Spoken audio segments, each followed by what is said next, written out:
Chapter 2. The New Job. The story of Karen and her brown envelope began in 1972 when she took a new job at a nuclear factory in Oklahoma. Before that, she worked as a secretary, but in 1972, she was really tired of a secretary's life. She looked in the newspaper and saw that there was a job at the nuclear factory. The pay was much better than a secretary's pay, and the work was more interesting.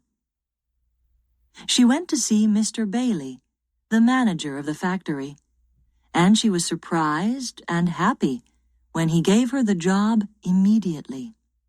He asked Karen to start work the next day. On her first day at the factory, Karen learned a lot. Mr. Bailey told her that she had to wear a special white coat, some special shoes, and a white hat. "These clothes protect you from radioactive dust," he said. "There isn't really any danger, of course. Everything is safe here. We check everything all the time." "I see," said Karen.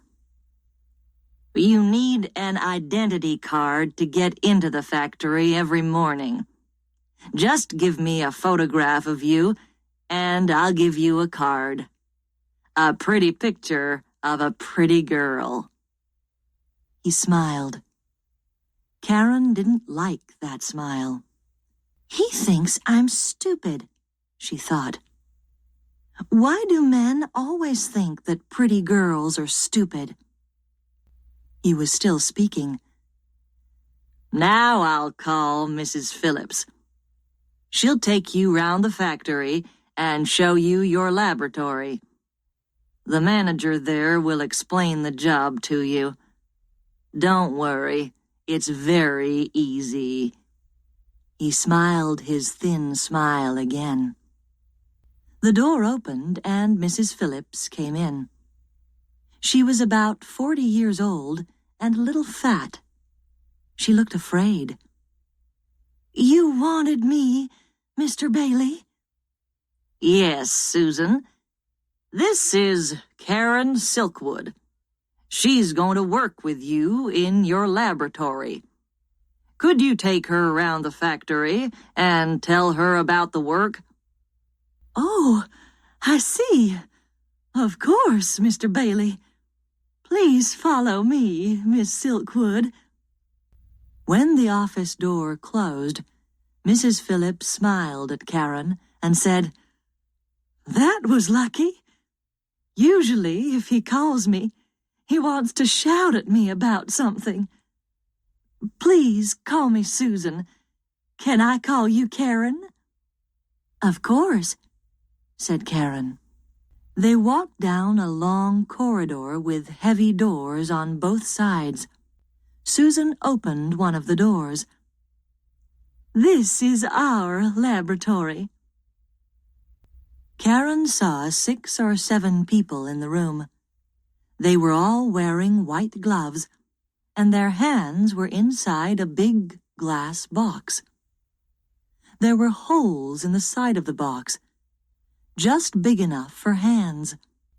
Everyone looked at Karen. "What's in the box?" Karen asked Susan. Everyone laughed. "Not chocolate," said one worker. "Or beer," said another. "Don't listen to them," said Susan. "It's fuel rods and uranium. We put uranium into the fuel rods. That's why you must always wear your gloves.